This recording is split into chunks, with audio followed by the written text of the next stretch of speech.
देखिए आपका टीपीए चल रहा था और फिर एक बार आपका टीपीए में जो शुरू किया गया था बता दिया जाए। पट्टा हमने शुरू किया था, यानी कि लीज। इसमें हमने बताया था कि पट्टे के बारे में जो प्रावधान किया गया है ट्रांसफर ऑफ प्रॉपर्टी एक्ट में, वह अध्याय 6 में है, नए अध्याय 5 में है। और धारा आपका 105 से लेकर 117 कभी काल ये पूछा जाता है। फिर आपका जो पूछा जाता है कि पट्टा किस प्रॉपर्टी का हो सकता है, तो केवल और केवल अचल संपत्ति का, चल का नहीं। यानी कि फिर अगला पट्टे में आपका जो तीसरा अगला क्वेश्चन, पट्टे में आंशिक हित का ट्रांसफर होता है कि पूर्ण हित का, तो आंशिक। आंशिक यानी कि स्वामित्व नहीं दिया जाता। तो आखिर ट्रांसफर किसका किया जाता है, मैं बताया था उपभोग के अधिकार का, यानी कि यूज के अधिकार का। यानी कि ये एक व्यक्ति है। सबसे अच्छा उदाहरण मकान मालिक और किराएदार का बताया गया था कि मकान मालिक मकान का स्वामी है, अपना स्वामित्व बनाए हुए है, लेकिन मकान का कमरा किराए पर उठा देता है और उसके बदले प्रतिफल लेता है। तो इसे हम शुद्ध रूप से पट्टा ही कहेंगे। तो क्या किराएदार मकान मालिक हो गया? नहीं, किराएदार आपका किराएदार ही रहेगा और आपका किराया देता रहेगा। और आपका तो यूज के अधिकार क्या किया गया है, ट्रांसफर, कि आप कब्जा लीजिए और इसका क्या करिए, प्रयोग। और उसके बदले में क्या दीजिए, आपका प्रतिफल। फिर याद रखिए, प्रतिफल आपका किस रूप में हो सकता है, ये भी पूछा गया है। धन के रूप में हो सकता है कि नहीं, फसलों के अंश के रूप में, सेवा के रूप में, और आपका मने कह सकते हैं मूल्यवान वस्तु के रूप में हो सकता है। इसके बाद हमने बताया था प्रीमियम और रेंट। प्रीमियम का मतलब पगड़ी या टोकन मनी भी कहा जाता है। टोकन या सिक्योरिटी मनी भी, यानी कि किराएदारी पाने के लिए जो रकम दी जाती है उसे प्रीमियम।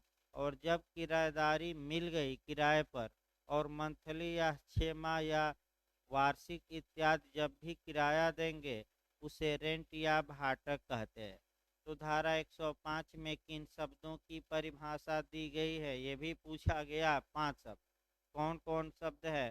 पहला पट्टा, दूसरा पट्टाकर्ता, तीसरा पट्टेदार, चौथा प्रीमियम और पांचवा भाटक। ये याद करके जाइएगा, पूछा गया। हाँ, पट्टा क्या शाश्वत काल के लिए हो सकता है कि नहीं, परपिचुअल काल के लिए हो सकता है। ये भी 999 साल का पट्टा वैध होगा कि अवैध? वैध। अब आइए आपका 106। देखिए जहाँ तक 106 की बात है, 106 से आपका क्वेश्चन बनता है। पहला क्वेश्चन आपका देखना है कि धारा जहाँ तक 106 की बात है, ये धारा आपका संशोधित की गई है। यहाँ जो पूछा जाता है प्रतिस्थापित की गई है। यूपी में भी यहाँ संशोधन है, यूपी का भी संशोधन यहाँ देखना है, और केंद्रीय संशोधन भी। पहला क्वेश्चन आपका ये बनता है कि कौन सी धाराएं प्रतिस्थापित है, तो आप 53 मारिएगा और 106 मारिएगा। दो धाराएं कम से कम याद रखिएगा। आपका 53 और दूसरा कौन सी धारा, 106। ये क्वेश्चन आया है। दूसरा आपका क्वेश्चन 106 कई बार पूछा, अंडरलाइन कर लीजिएगा। थोड़ा इसमें समय का उल्लेख है और एक क्वेश्चन पूरा चांस रहता है। दूसरा क्वेश्चन जो कल मैं बता रहा था, 106 में किया गया संशोधन आपका कब से लागू हुआ, तो 31 दिसंबर 2002। उसको लिख लीजिए। तो ये भी आपका यूपी जे में आ चुका है, उत्तराखंड में भी आया है। अंडरलाइन कर लीजिए या लिख लीजिए कहीं कॉपी पर या नोट्स पर। 31 दिसंबर 2002 को यह संशोधन लागू हुआ, जो 106 में किया गया है। इसके बाद जो आपका क्वेश्चन बना है, फिर एक बार सतर्क रहिए सामान्य क्वेश्चन पर। अगर मासिक पट्टा है, मासिक पट्टा मतलब एक एक मास का किराया लिया जा रहा है, तो उस पट्टे का पर्यवसान यानी कि समाप्ति कैसे की जा सकती है, सूचना देकर। यहाँ जो आपका क्वेश्चन बनता है यही गलत होता है। जो केंद्रीय आपका है वहाँ आपका जो सूचना दी जाएगी वह 15 दिन पूर्व दी जाएगी। यानी कि मान लीजिए जनवरी में आपका जनवरी का चल रहा है, तो 15 जनवरी से पहले किराएदार को सूचना दे दी जाए कि तुम आपका हमारा ये मकान क्या कर दो खाली। तो अगर मासिक पट्टा है, एक मास का किराया है, तो कितने दिन पहले सूचना देनी पड़ेगी? आपका 15, ये पूछा जाता है। लेकिन यूपी में यहाँ संशोधन है, सतर्क रहिएगा। उत्तर प्रदेश में ये 15 दिन न होकर 30 दिन पहले है। यानी कि अगर स्पेशली यूपी में पूछे तो 30 दिन मारना है, और सामान्य पूछे तो कितना? 15 दिन। मैं फिर बता दूं, स्पेशली यूपी में पूछे तब 30 दिन मारना, ये नहीं कि 30 दिन मार दीजिए। इसके बाद आपका वार्षिक पट्टा में पूछा जाता है कि अगर पट्टा वार्षिक है यानी कि वर्ष में किराया देना रहता है, तो ऐसी कंडीशन में जो क्वेश्चन आपका बनता है कि कितने माह पूर्व सूचना देकर पट्टा समाप्त किया जा सकता है? 6 माह।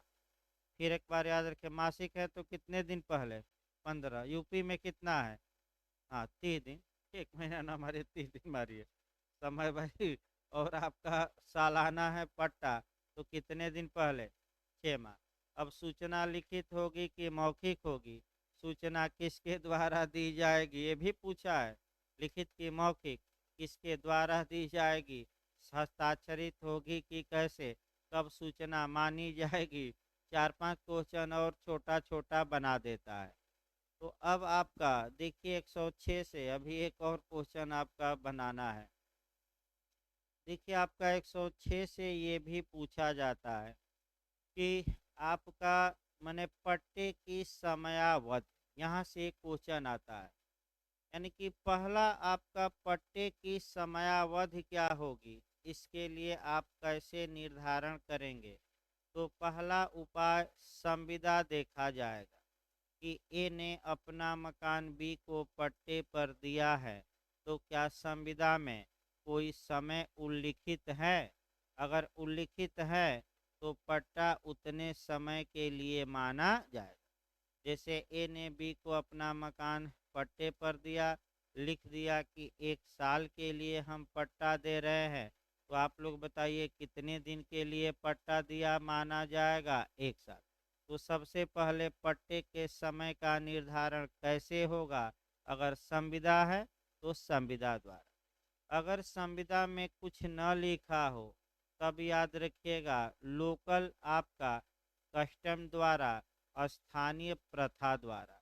और अगर कोई स्थानीय प्रथा न हो तभी आपका काम फंसता है, और तभी आपको दिमाग लगाना है। तो क्रम बना लीजिए। तो पहला हमने क्या बताया? संविदा।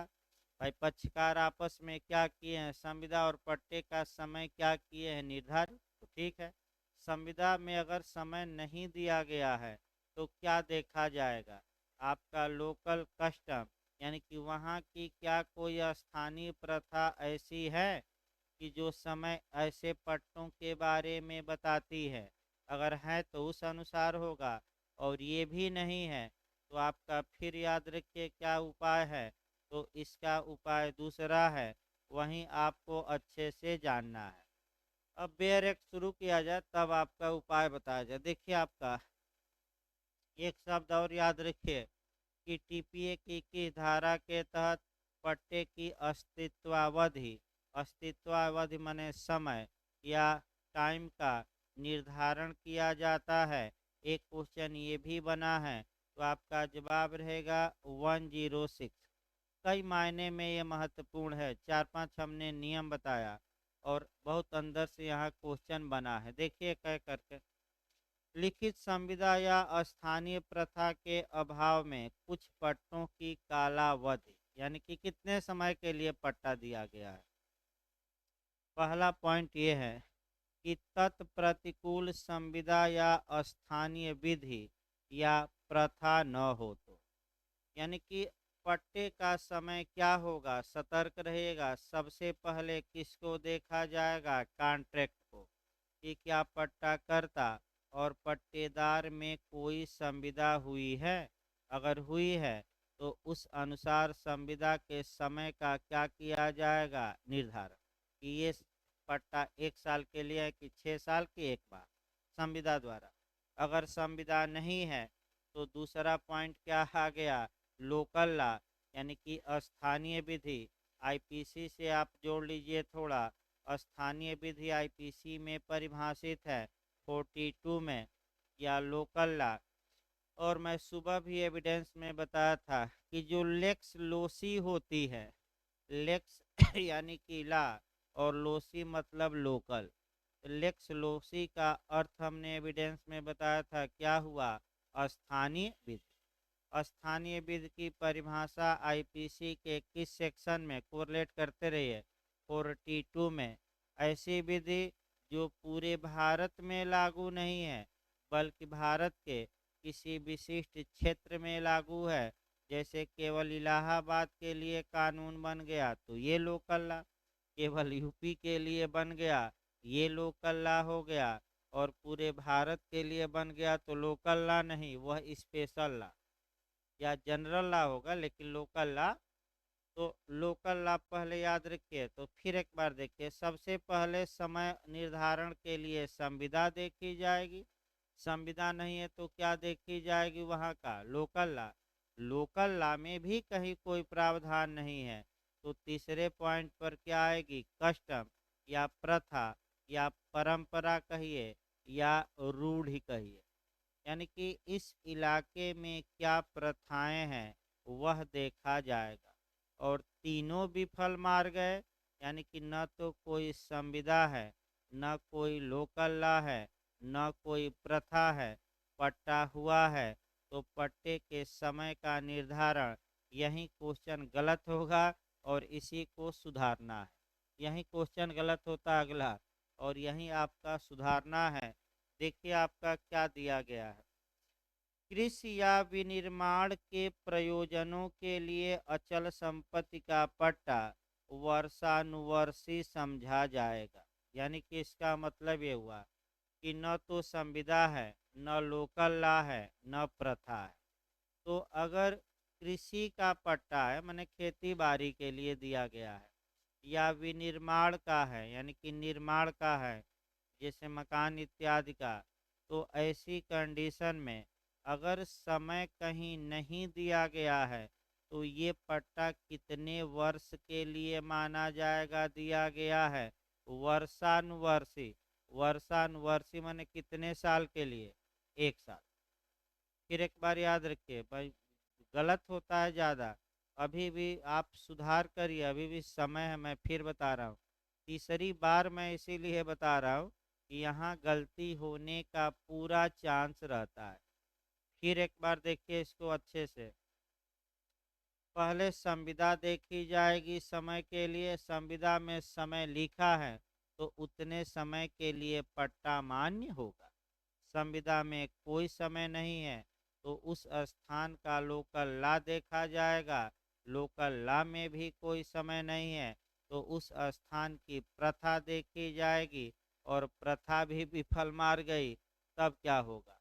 तो अगर कृषि वाला पट्टा है या विनिर्माण वाला पट्टा है तो वह पट्टा वर्षानुवर्षी माना जाएगा, यानी कि 1 साल का पट्टा माना जाएगा। ये याद रखिए, कौन कौन, कृषि और विनिर्माण। अब अगर इस पट्टे को समाप्त करना है, पर्यवसान करना है, तो बताइए कितने माह पहले सूचना देनी पड़ेगी, 6 माह। तो किस पट्टे के समापन के लिए 6 माह पहले सूचना देनी आवश्यक है, जो वर्षानुवर्षी हो, या आपका माने जो वर्षानुवर्षी हो। तो कौन सा पट्टा समय नहीं है तो वर्षानुवर्षी माना जाएगा, कृषि और विनिर्माण। कितने दिन पहले सूचना देकर समाप्ति होगी, 6 माह। अगला देखिए, अभी शब्द आपका कह सकते हैं कि हाँ, अचल संपत्ति का पट्टा ऐसा वर्षानुवर्षी पट्टा समझा जाएगा जो या तो पट्टाकर्ता या पट्टेदार द्वारा 6 माह की सूचना द्वारा पर्यवसेय है, पर्यवसेय ना है तो लिख लीजिएगा समाप्त किया जा सकता है। तो अगला क्वेश्चन ये आपका बना कि किसके द्वारा सूचना दी जा सकती है पट्टे के पर्यवसान के लिए यानी कि समाप्ति के लिए। तो बताइए बेयर एक्ट में क्या लिखा है? पट्टादार दे सकता है, पट्टाकर्ता दे सकता है कि पट्टेदार की दोनों सूचना दे सकते हैं। कितने माह पहले? 6 माह। भाई यही याद रखना है कौन सूचना देगा, पट्टाकर्ता भी दे सकता है और पट्टेदार भी। कितने माह पहले? 6 माह पहले। अब एमपी इत्यादि में पूछा कि सूचना लिखित होगी कि मौखिक? लिखित होगी। अब इसके बाद आइए, अगर संविदा न हो, स्थानीय विधि न हो, प्रथा न हो और पट्टा आपका कृषि वाला न हो, विनिर्माण वाला न हो, यानी कि पट्टा कृषि और विनिर्माण से क्या हो? भिन्न। तो वह जो पट्टा होगा वह वर्षानुवर्षी नहीं माना जाएगा, वह मासानुमासी माना जाएगा, यानी कि एक एक मास का चलेगा। तो कौन से पट्टे मासानुमासी माने जाएंगे? जो कृषि और विनिर्माण से क्या हो? भिन्न हो। रटे रहिए। तो ऐसे पट्टों का समापन या पर्यवसान कैसे किया जा सकता है? सूचना देकर। कौन सूचना दे सकता है?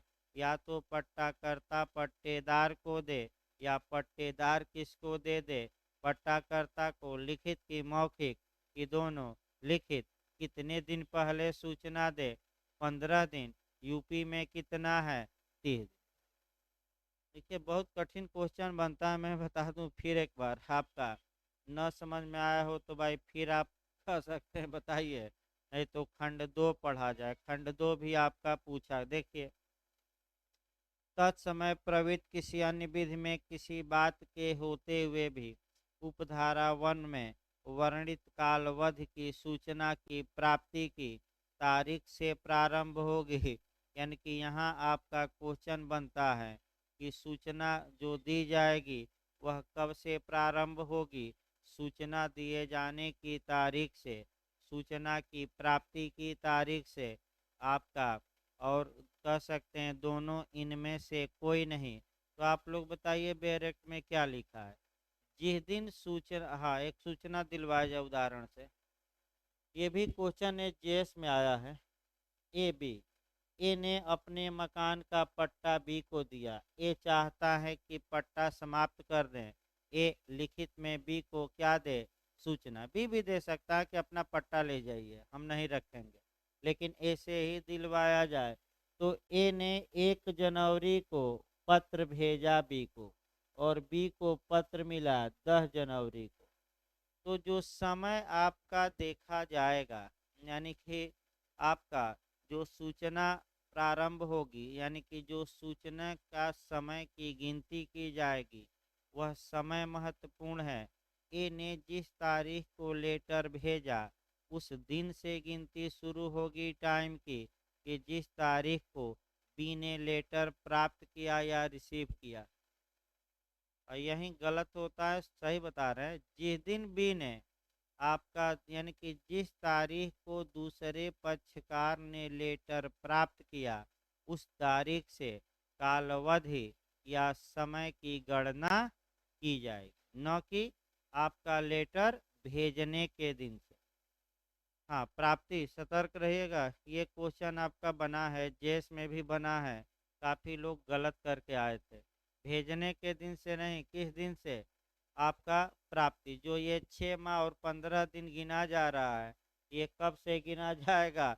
जब बी को क्या हुई है लिखित में सूचना प्राप्त होगा। अगला देखिए, खंड 3, जहाँ कोई वाद या कार्यवाही उपधारा 1 में वर्णित कालवधि के अवसान के पश्चात फाइल की गई है, वहाँ उस उपधारा के अधीन कोई सूचना केवल इस कारण अविधिमान्य नहीं समझी जाएगी, उसमें वर्णित कालावधि उक्त उपधारा में विनिर्दिष्ट कालावधि से कम है। यानी कि इसका मतलब ये हुआ कि जहाँ कोई वाद या कार्यवाही की जाती है और वर्णित कालावधि के अवसान के पश्चात की जाती है। इसका मतलब ये हुआ कि अगर आपका कह सकते हैं कि कोई मुकदमा किया जाता है, और जैसे कि आपका उदाहरण के तौर पे हम बता दें, आपका मान लीजिए कि वार्षिक पट्टा था, तो सूचना आपका दे देनी चाहिए थी आपका जून के बाद, यानी कि आपका जून लास्ट तक सूचना दे दीजिए, ताकि वार्षिक पट्टा है तो 6 माह पहले क्या देनी पड़ेगी, समाप्ति के सूचना। तो अगर 6 माह पहले नहीं दी गई, थोड़ा बाद में दी गई, तो ऐसी दशा में कोई आपका नहीं, कुल मिलाकर आपका आगे देखिए, इसको बताते हैं थोड़ा बहुत, फिर कंसेप्ट इधर उधर हो रहा है। चौथा खंड देखिए, इसको हम बताएंगे फिर। उपधारा 1 के अधीन प्रत्येक सूचना लेखबद्ध और उसे देने वाले व्यक्ति द्वारा या उसकी ओर से हस्ताक्षरित होगी। यानी कि आपका, मैं बार बार बता रहा हूँ, जो भी सूचना दी जाएगी वह लिखित होगी और हस्ताक्षरित होगी। दोनों याद रखिए, सूचना लिखित मौखिक नहीं दी जा सकती, और हस्ताक्षरित होगी, और उस पक्षकार को जिसे उसके द्वारा आबद्ध करना आशयित है या तो डाक द्वारा भेजी जाएगी, या स्वयं उस पक्षकार को या उसके कुटुंब या नौकरों में से किसी एक को उसके निवास पर निविदत या परिदत्त की जाएगी, या संपत्ति के किसी सहदृश्य भाग पर लगा दी जाएगी। तो सूचना किसको दी जा सकती है, ये भी काफ़ी महत्वपूर्ण है। स्वयं दूसरे पक्षकार को, उसके परिवार के सदस्यों को, उसके नौकरों को, या आपका सहदृश्य स्थान जहाँ है जमीन का, वहाँ क्या की जा सकती है, चस्पा करके। तो क्या चस्पा की जा सकती हैं कि नहीं की जा सकती हैं, ये भी आपका तीसरा खंड बताएंगे। अभी आगे देखिए, आपका 107 काफ़ी महत्वपूर्ण है। पट्टा करने का ढंग, लीज हाउ मेड, यानी कि ये भी आपका क्वेश्चन बनता है कि पट्टा कैसे किया जाता है, पट्टा करने का तरीका किस धारा में है, पट्टा करने का ढंग किस धारा में है। तो मेथड आपका पूछा जाता है 107 में। तो पट्टा ये भी काफ़ी महत्वपूर्ण आपका धारा है। देखिए, अचल संपत्ति का वर्षानुवर्षी या 1 वर्ष से अधिक अवधि का आपका या वार्षिक भाटक आरक्षित करने वाला पट्टा भाटक मैंने किराया, भाई इतना तो आना ही चाहिए भाई। अब थोड़ा घर पर ही पढ़िए भाई, हम नए हैं तो कंपटीशन है।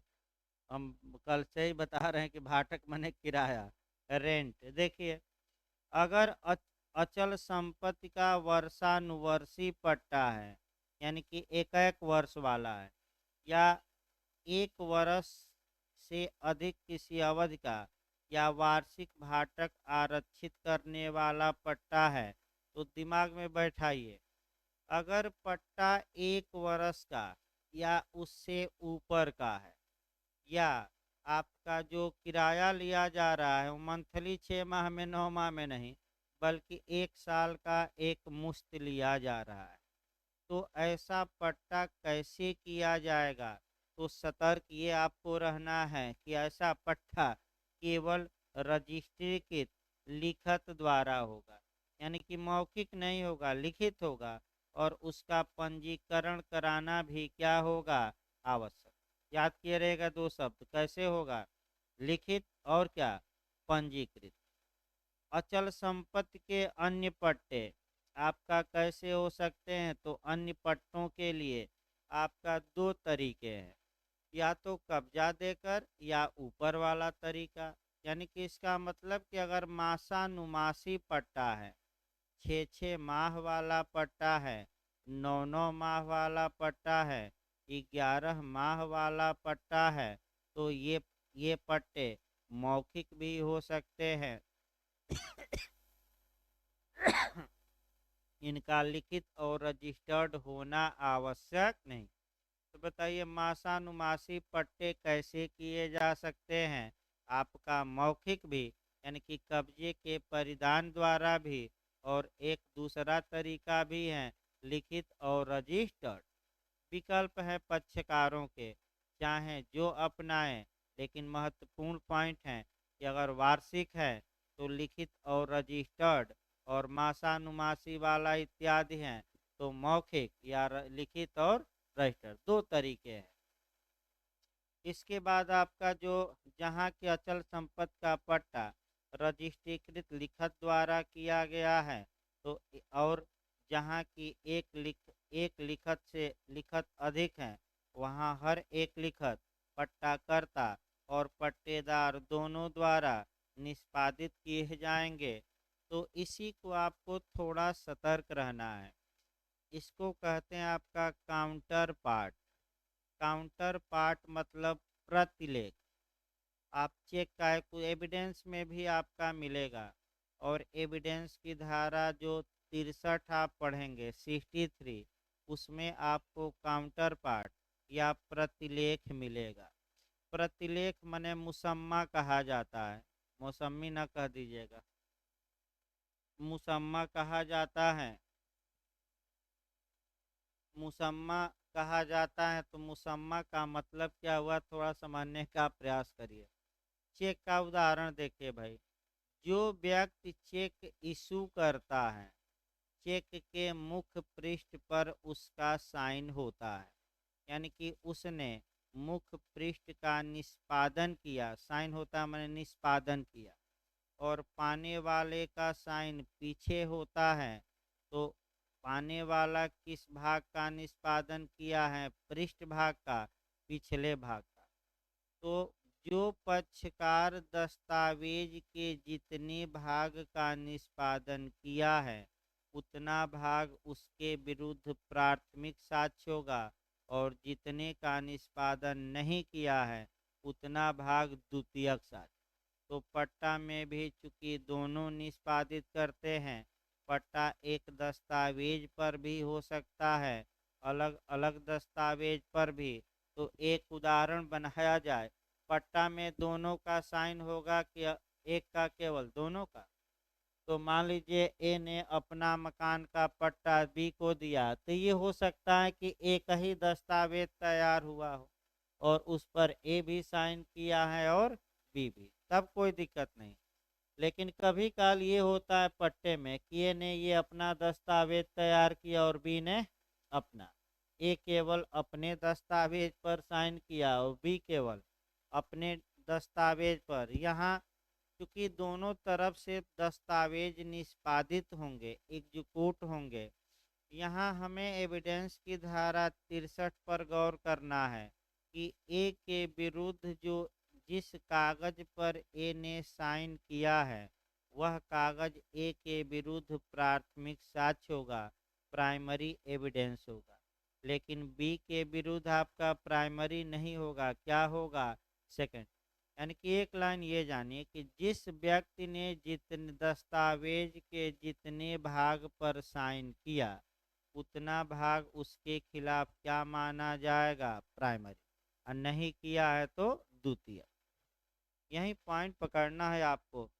इसके बाद राज्य सरकार चाहें तो पट्टों में छूट दे सकती हैं कि चलो आपका छूट दे सकती हैं राज्य सरकार, और ये छूट आपका लास्ट लाइन है, कोई इसमें ये नहीं है। आइए आपका देखा जाए 108 भी पूछा जाता है। पट्टाकर्ता और पट्टेदार के अधिकार और दायित्व क्या होंगे। सेक्शन बना है आपका, दो सेक्शन कोरिलेट करिए। इसमें आपका सबसे पहले कोरिलेट करिएगा कि विक्रय माने विक्रेता और क्रेता के अधिकार और दायित्व किस धारा में पिछली बार पूछा गया था, तो धारा 55 में है। सेम उसी प्रकार पट्टाकर्ता और पट्टेदार के अधिकार कर्तव्य किस में है, 108। यानी कि इसको कोरिलेट कर लीजिएगा आपका 55 से। पिछली बार यूपीजे में सेक्शन पूछा था, बिहार में पूछा था कि विक्रय क्रेता और विक्रेता के अधिकार कर्तव्य कहाँ है, तो आपका जवाब रहेगा 55 में। और पट्टेदार के अधिकार कर्तव्य कहाँ है, 108। 108 याद करके जाएगा, पूछा गया। अब उतना अंदर से कम पूछा जाता है। इसके बाद आ जाइए 109, पट्टाकर्ता के अंतरिति के अधिकार। तो पट्टाकर्ता के अंतरिति का अधिकार देखा जाए, अंतरिति, तो आपका अंतरिति का अधिकार देखिए, आपका पट्टाकर्ता के अंतरिति का अधिकार, ध्यान से देखिए भाई, आपका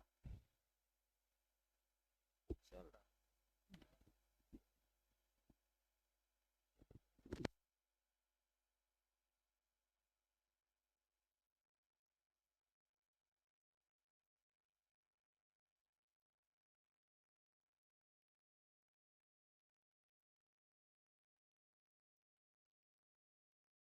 का 109, पट्टाकर्ता के अंतरिति का अधिकार।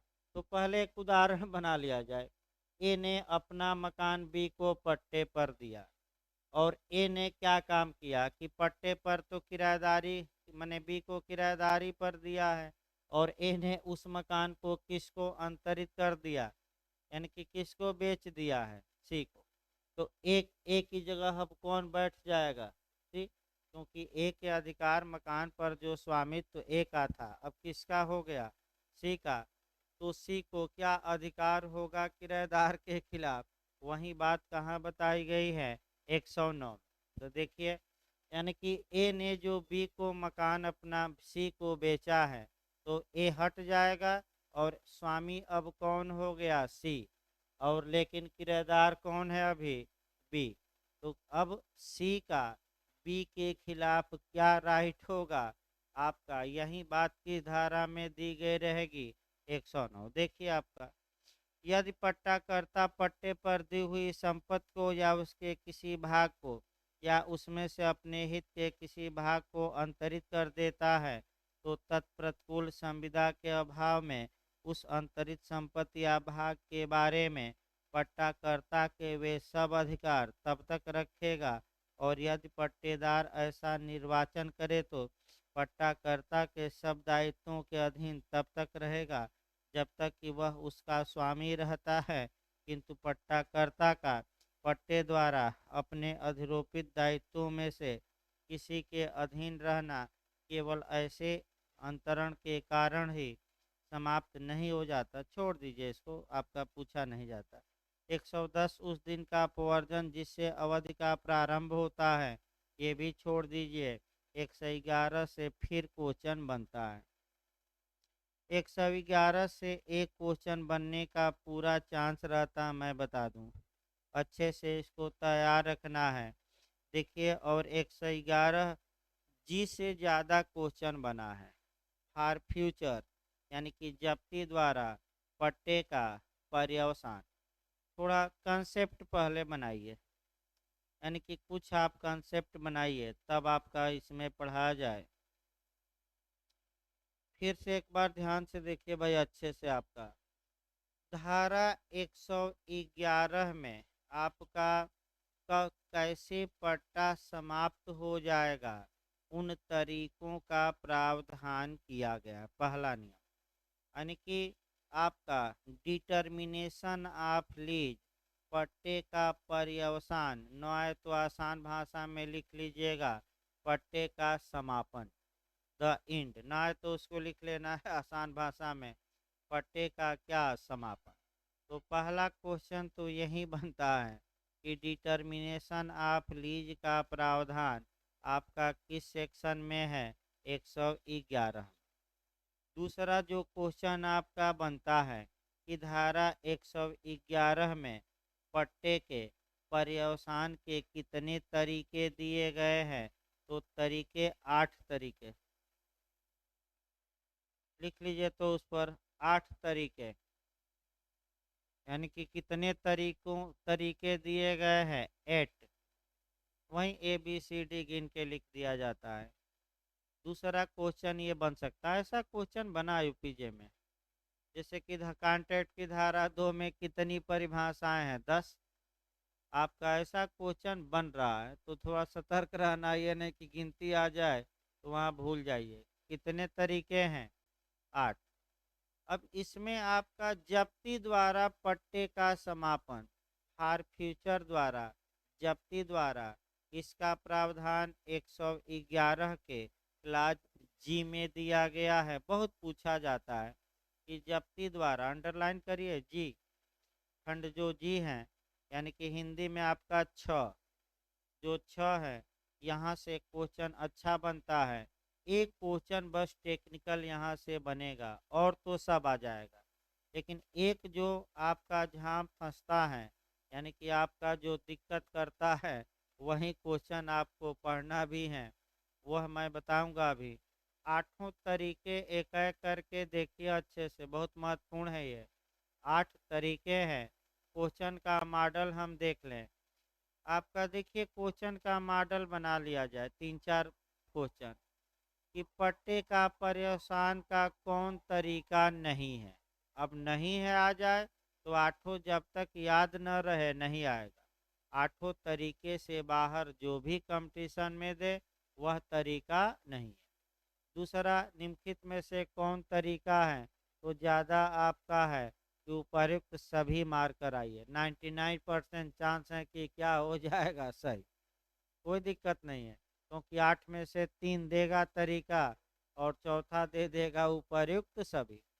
अगला क्वेश्चन बन सकता है कि कब समपहरण द्वारा पट्टे का पर्यवसान किस खंड में है, तो जरूर याद करके जाइए 111 के किस क्लाज में, जी में या छ में, छ। इसके बाद जो आपका क्वेश्चन बनता है वह क्वेश्चन ये बनता है कि कब समपहरण द्वारा पट्टे का पर्यवसान हो सकता है। तो अगर आपका ज़्यादातर चांस उपर्युक्त सभी का रहता है, लेकिन नकारात्मक ज़्यादा क्वेश्चन उलझाऊ बनता है कि कब पट्टे का जब्ती द्वारा पर्यवसान नहीं हो सकता। नहीं वाला सबसे खतरनाक रहेगा, जो जी में आपका 3 पॉइंट दिए गए हैं, 3 रहेगा और एक अलग रहेगा। वही पॉइंट हम बताएंगे आपका कि कौन अलग रहेगा। बहुत महत्वपूर्ण धारा है। इसके बाद तो 1-2 धारा पढ़नी है, पट्टा समाप्त हो जाएगा। 112 और 116 बीच की धाराएं उतना पूछी नहीं जाती, लेकिन आपका 111 भी महत्वपूर्ण है। देखिए आपका अचल संपत्ति के पट्टे का पर्यवसान हो जाता है। पहला देखिए, तद द्वारा परिसीमित समय के बीत जाने से। एक एक उदाहरण भी सबका देते रह जाए। ए ने बी को अपना मकान 1 मास के लिए पट्टे पर दिया। अब आप लोग बताइए, पट्टे का पहला तरीका क्या है, कब समापन हो जाएगा, जब ये समय क्या होगा, 1 माह बीता तो पट्टे का क्या हो गया, समापन। अब तुरंत आपका 116 पढ़ लेना है, छोड़ना नहीं है। बालक से हम नहीं पढ़ाएंगे, तुरंत आप निकाल लीजिए सेक्शन कौन सा, 116। भाई फिर हम बताते हैं, निकालिए। अतिधारण का प्रभाव यानी कि इफेक्ट ऑफ होल्डिंग ओवर को पूछा जाता है कि इफेक्ट ऑफ होल्डिंग ओवर का सिद्धांत कहाँ दिया गया है। तो आपका जवाब रहेगा, कह सकते हैं कि 116 में। अगर हल्का सा चेंज करे कि आपका माने prince doctrine of holding out दे दे, यानी कि फैलाव का सिद्धांत, व्यपदेशन का सिद्धांत कहिए, तो ये 41 में है। कहीं अलग से लिख लीजिए, अगर होल्डिंग आउट दे अगर होल्डिंग आउट दे तो 41 मार्कर आइएगा, और होल्डिंग ओवर दे दे तब कौन सी धारा, 116। हल्का सा ही अंतर है। पहले होल्डिंग ओवर समझिए, आउट तो अलग बात है, छोड़ दीजिए। अभी कई समझने का प्रयास करिए। इस उदाहरण पर देखिए, ए ने बी को अपना मकान 1 माह के लिए किराए पर दिया, पट्टे पर दिया, और 1 माह का किराया ले लिया। अब आप कहेंगे धारा 111 का क्लाज 1 कहता है कि जब पट्टे के समय का माने अवसान हो गया, यानी कि जब 1 मास समाप्त हो गया, तो पट्टा भी बना रहेगा कि समाप्त हो गया? बताइए, तो समाप्त होगा कि बना रहेगा? समाप्त हो गया। लेकिन अब 116 में आइए। 116 ये कहते हैं कि 1 मास बाद भी अगर बी उस मकान पर कब्जा जमाए हुए है और ए को जाकर किराया देता है और ए बिना आनाकानी के किराया क्या कर लेता है? स्वीकार। इसका मतलब ये हुआ कि ए की इच्छा ये है कि पट्टा और आगे बढ़े। तो कितने माह के लिए पट्टा आगे बढ़ जाएगा? 1 माह के लिए। और वार्षिक पट्टा रहेगा तो कितने दिन के लिए बढ़ेगा? 1 साल। 6 माह का पट्टा रहेगा तो 6 माह। फिर एक बार, यानी कि इसका मतलब कि पट्टादार कब्जा जमाए हुए हैं, समय के बाद भी वह आकर किराया मालिक को देता है। मालिक यानी कि पट्टाकर्ता यहाँ को देता है। पट्टाकर्ता स्वीकार कर लेता है। तो आचरण ही बता रहा है पट्टाकर्ता का कि फिर रेनुअल हो गया पट्टा, नवीनीकरण हो गया। लेकिन हमेशा के लिए नहीं। अगर 1 मास का है तो कितने दिन के लिए? अगले 1 मास। 6 मास का पट्टा रहेगा, 6 मास का किराया दे दिया तो कितने दिन? 6 मास। 1 वर्ष का पट्टा रहता तो किराया 1 साल का अगले दे देता। शांति से स्वीकार कर लिए तो कितने दिन का? 1 साल। अतिधारण मतलब कि समय के बाद भी कौन कब्जा बनाए हुए है? बी। और ए को जाकर किराया देता है, रेंट देता है, और ए आनाकानी नहीं करता, उस रेंट को क्या करता है? स्वीकार। और कुछ बोलता नहीं। इसका मतलब कि आपका मौन सहमत है कि और अधिक समय तक पट्टा क्या रहे? चलता रहे। तो अतिधारण का प्रभाव की धारा में आपका 116। अब देखिए बैरक, यदि संपत्ति का पट्टेदार या उप पट्टेदार पट्टेदार को अनुदत्त पट्टे के पर्यवसान के पश्चात, यानी कि उदाहरण में आ जाइए 1 माह के बाद, उस पर अपना कब्जा बनाए रखता है, यानी कि बी कब्जा क्या है? बनाए हुए है। और पट्टाकर्ता या उसका विधिक प्रतिनिधि पट्टेदार या उप पट्टेदार से भाटक प्रतिगृहित करता है, यानी कि किराया क्या कर लेता है? स्वीकार। या कब्जा बनाने के लिए अन्यथा उसको अनुमति देता है, यानी कि कहता है कि अभी और क्या करो, रहो, किराया ले ही लिया। तो तत्प्रतिकूल करार के अभाव में पट्टा धारा 106 में यथा विनिर्दिष्ट उस प्रयोजन के अनुसार जिसके लिए संपत्ति पट्टे पर दी गई थी, वर्षानुवर्षी या मासानुमासी के लिए क्या हो जाएगा? रेनुअल। तो बताइए आपका, अगर मैंने मान लीजिए कि 1 साल का पट्टा दिया गया था तो कितने साल का रेनुअल होगा? 1 साल। 1 मास का दिया गया था तो 6 माह का दिया गया है तो 6 माह। अब कहीं कोई समय न हो तो कृषि और विनिर्माण के पट्टे सालाना और अन्य पट्टे मासिक। 106 में है तो बताया गया ना? क्या? नहीं, उसको चेंज करिए भाई, बेयर एक्ट में 106 लिखिए। अगर बेयर एक्ट में आपका 116 में धारा 105 लिखी गई है तो उसको चेंज करिए, क्योंकि समय का निर्धारण किससे होगा? 106। चेंज कर लीजिए उसको भाई। जिसके बेयर एक्ट में 105 लिखा हो उसको चेंज कर लें। देखिए तो 105 को 106 बना दीजिए। हाँ, 106 है, उसमें कोई शक नहीं है भाई। एक बार इंग्लिश वर्जन में देखिए, हमारे में सही दिया है।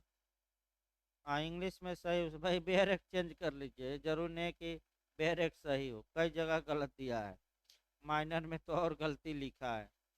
इसके बाद आ जाइए 111। अभी तो 111 का पहला ही खंड चला ना, अभी तो आपका 7 खंड बचे हैं। दूसरा देखिए, जहाँ की ऐसा समय किसी घटना के घटित होने की शर्त पर परिसीमित है, वहाँ ऐसी घटना के घटित होने से। अब आइए कोई घटना का उदाहरण देखा जाए। ए ने बी को अपना मकान पट्टे पर दिया, लेकिन ये कहा कि अगर हमारा मकान जल जाएगा तो ये पट्टा क्या हो जाएगा, समाप्त।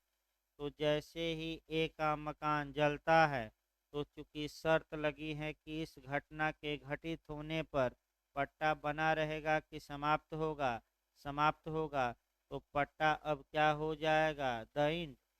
मैंने दूसरा क्या उपाय है, घटना के घटित होने। तीसरा, जहाँ की उस संपत्ति में पट्टा करते के हित का पर्यवसान किसी घटना के घटित होने पर होता है, या उसका बयान करने की शक्ति का विस्तार ही घटना के घटित होने पर था, ऐसी घटना के घटित होने से। तो यानी कि पट्टाकर्ता का हक तो था पट्टा देने का, लेकिन ये भी था कि कुछ दशाओं में पट्टाकर्ता का हक ही समाप्त हो जाएगा। तो जैसे ही पट्टाकर्ता गया, वैसे ही पट्टेदार भी क्या होगा, चला जाएगा। यानी कि जैसे ही पट्टाकर्ता का हक समाप्त हुआ, वैसे ही पट्टेदार का हक भी क्या होगा, समाप्त।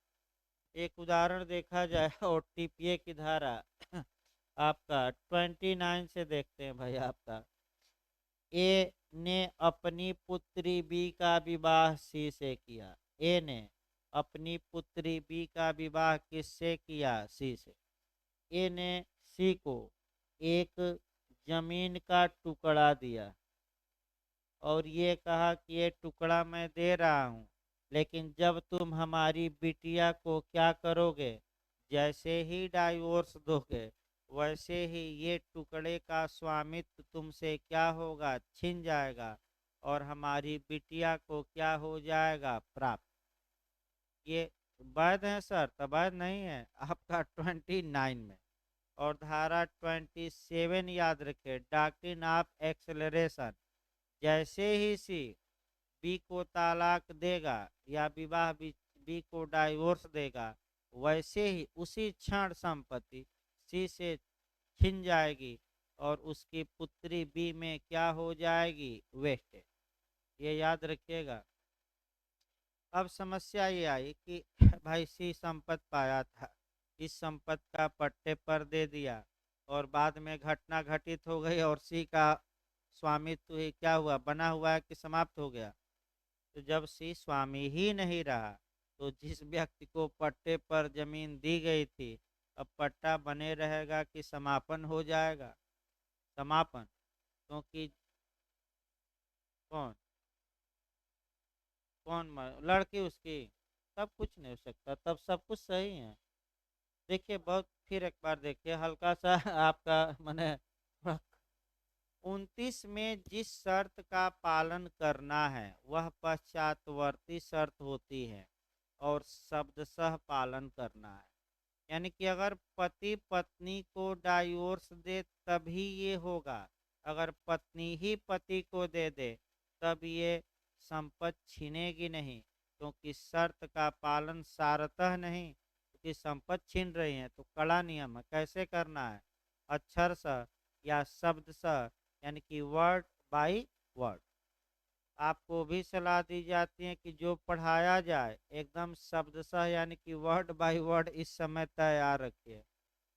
भाई अब ये है कि भाई कुछ लोग कम पढ़े हैं, पहले से नहीं पढ़े हैं, तो अब दिक्कत तो थोड़ा है ही। फिर भी मैं आपका उतना तेज नहीं चल रहा हूँ जितना चलना चाहिए। अब बहुत स्लो चल रहा है क्लास। न समझ में आए तो एक बार इशारा करिए, हम बताएंगे, कोई दिक्कत नहीं भाई। कोई भी शब्द ना आए तो आप मैंने शरमाइए, संकोचाइए न, आप खुलेआम पूछिए, फोन से पूछिए, कोई रोक टोक नहीं, क्लास में भी पूछिए, कोई पूछता ही नहीं जल्दी। समस्या ये है कि सुबह भी इतना चला है, शाम को जबकि पूछना चाहिए दो चार क्वेश्चन, इससे टीचर पर दबाव रहता है कि टीचर और तैयार करके आए। अब चौथा देखिए, उस दशा में जबकि उस संपूर्ण संपत्ति में पट्टेदार और पट्टाकर्ता का हित एक ही व्यक्ति में एक ही समय एक ही अधिकार के नाते निहित हो गया है। तो देखिए आपका बहुत आसान है ये भी। ए ने बी को पट्टा दिया और आपका तो किराएदार भी हो गया, और मकान मालिक कौन है, ए। अब ए ने क्या काम किया कि वह मकान अपना किराएदार को ही बेच दिया। अब बताइए, अब किराएदार आपका मालिक भी हो गया और किराएदार भी। तो जब मालिक और किराएदार के अधिकार एक ही व्यक्ति में क्या हो गए, समाहित, तो अब पट्टे का कोई मतलब है? तो पट्टा अब क्या हो जाएगा, समाप्त। यानी कि फिर एक बार समझिए, ए मालिक था, अपना मकान बी को पट्टे पर दिया, उसी मकान को बी को बेच दिया, तो अब दोनों अधिकार पट्टाकर्ता और पट्टेदार के अब किस में समाहित हो गए, बी में, क्योंकि बी तो उसका अब क्या हो गया, स्वामी भी और किराएदार भी। तो आप बताइए, एक ही आदमी संपत्ति का स्वामी भी हो और किराएदार भी, एक ही अधिकार, ये दोनों अधिकार कितने में निहित हो गए, एक में। तो पट्टा अब क्या होगा, क्या स्वयं को ही किराया देगा? तो स्वयं को नहीं देना है, आपका पट्टा ही क्या हो जाएगा, द इंड। अभिव्यक्त समर्पण द्वारा, देखिए आपका अभिव्यक्त समर्पण का अभ्यर्पण का मतलब सरेंडर होता है, एक्सप्रेस सरेंडर। एक्सप्रेस सरेंडर तब कहा जाता है कि जब ए बी ने, यानी कि पट्टेदार ने पट्टेकर्ता को सूचना दे दी कि हम पट्टा पर अब नहीं रहेंगे, ये लो अपना मकान, हम कोई किराया या भाटक या रेंट नहीं देंगे। या विवक्षित आपका कह सकते हैं कि सरेंडर, विवक्षित थोड़ा समझना है, यानी कि किराए पर था और पूरा मकान खाली करके क्या हुआ, सामान वामान लेकर, अपना ताला उला लेकर पंखा उंखा चला गया, तो आचरण उसका क्या बता रहा है कि फिर आएगा कि अब चला गया? जो चला गया सो चला गया। अब क्या रोया जाए कि नहीं, चला गया किराएदार आए फिर पैसा दे, तो रोना नहीं है, चला गया। तो बताइए, एक्सप्रेस सरेंडर कर दिया कि इम्प्लाइड? इम्प्लाइड, बोला नहीं, खोला वाला बैग में पैक किया। जैसे कोरोना काल में आपका लड़के काफ़ी काम किए, रात में आते थे, आपका लॉज में घुसते थे, रात में पैकिंग करते थे, और पूरा आपका एक ही बैग में कॉपी किताब लेकर, और दो दो एक एक बजे रात में रोड पर तमाम लड़के बोरा उठाए हुए, झोला लिए हुए जाते दिखते थे। तो 6-6 5-5 माह का किराया क्या हुआ, चला गया। होता था कि नहीं? बताइए, बताइए, हुआ था ना ये कांड? मैंने कांड सही है कि गलत, ये पूछा जा रहा है। तो अब तो जान लिया ना, एक्सप्रेस का मतलब कि लिख कर दे दिया, मौखिक बोल दिया कि हम नहीं रहेंगे अब पट्टेदार। और विवक्षित मतलब बोला नहीं, लेकिन लेकर क्या हुआ, सामान उमान चला गया। तो पट्टा बना रहेगा कि समाप्त? तो अभिव्यक्त आपका हो गया आपका ई में, और विवक्षित किस में हो गया, जी में, नहीं आपका एफ में। तो अभिव्यक्त समास, अभिव्यक्त अभ्यर्पण आपका खंड ई में था, और जो हमने सामान उमान बताया लेकर चला गया, बोला नहीं, तो ये किस में है, एफ में। अब आइए जी, समापहरण द्वारा पट्टे का समापन, जब्ती द्वारा, फार फ्यूचर द्वारा, फार फ्यूचर द्वारा पट्टे का समापन धारा 111 के क्लाज जी में दिया गया है। पहला क्वेश्चन याद रखना, किस क्लाज में, जी में। दूसरा, कितने तरीकों से समापहरण द्वारा पट्टे का समापन हो सकता है, तो 3। एकदम रटे रहिए, देखिए अब रटना शुरू कर दिए भाई, आते ही आप लोग पुराने लोग हैं, एकदम रटे रहिए। और यही आपका कम कम समय में कंपटीशन निकालने का यही तरीका है।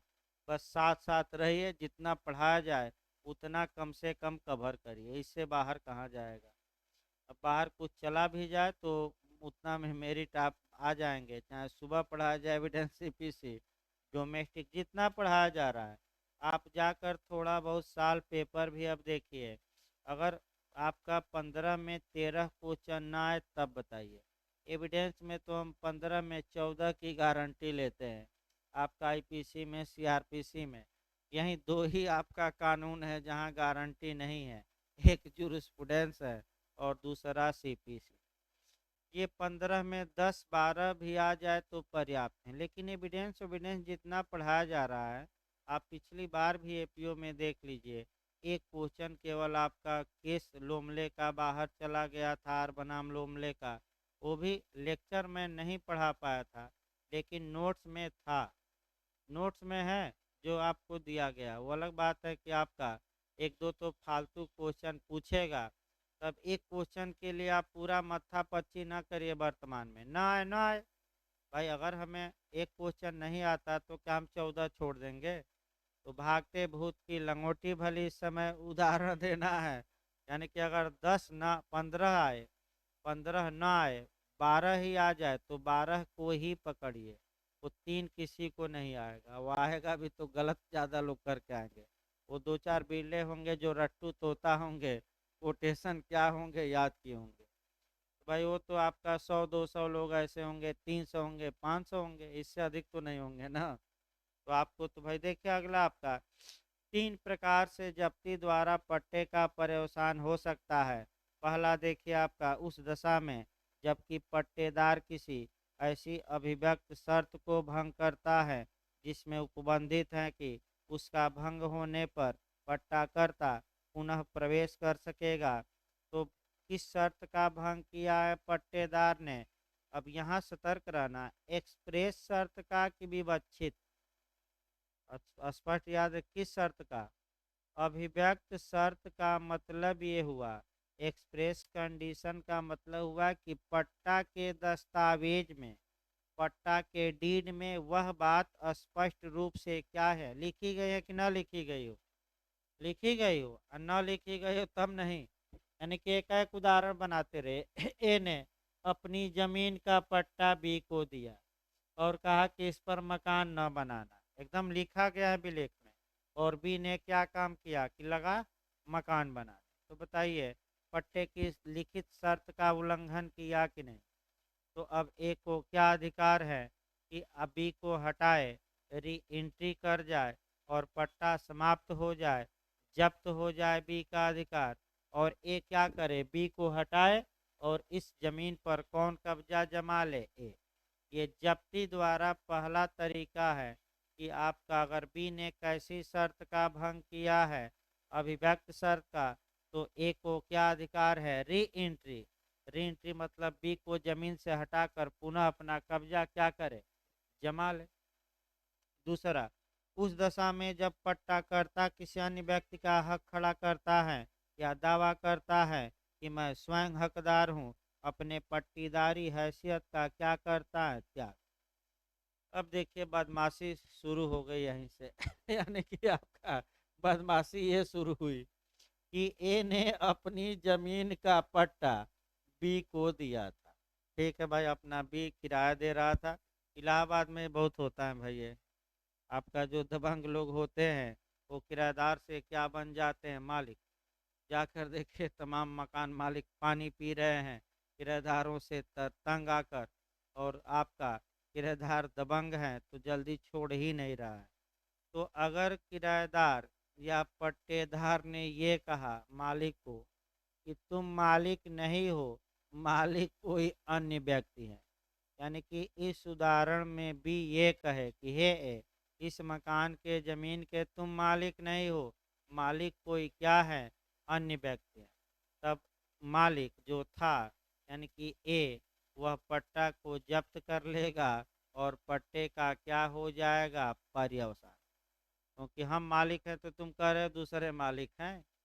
दूसरा उदाहरण देखिए, स्वयं मालिक बन जाता है, पट्टेदार की हैसियत त्याग दिया और कहा कि मैं ही मालिक हूँ। तो देखिए क्या किया, बी ने कहा कि ये जो जमीन हमें पट्टे पर मिली है, मैं पट्टेदार नहीं बल्कि इसका क्या हूँ? स्वामी।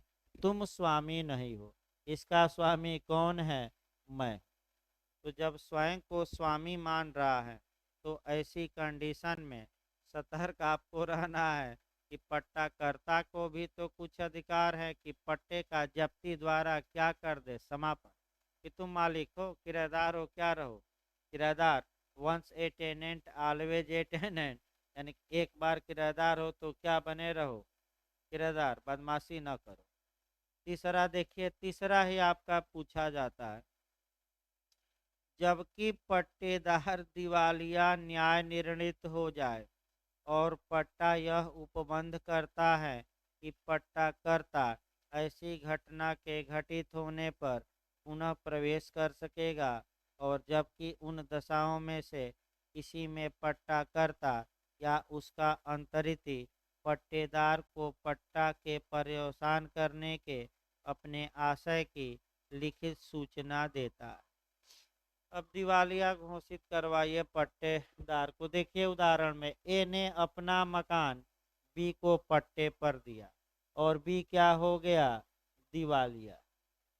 तो देखिए यही आपका क्वेश्चन गलत होगा। अगर बी दिवालिया हो गया है तो सामान्यतः पट्टे का समापन नहीं होगा। फिर एक बार याद रखिए, अगर बी दिवालिया हो गया तो क्या पट्टे का समापन सामान्यतः होगा कि नहीं, नहीं होगा। यही पॉइंट फंसाता है।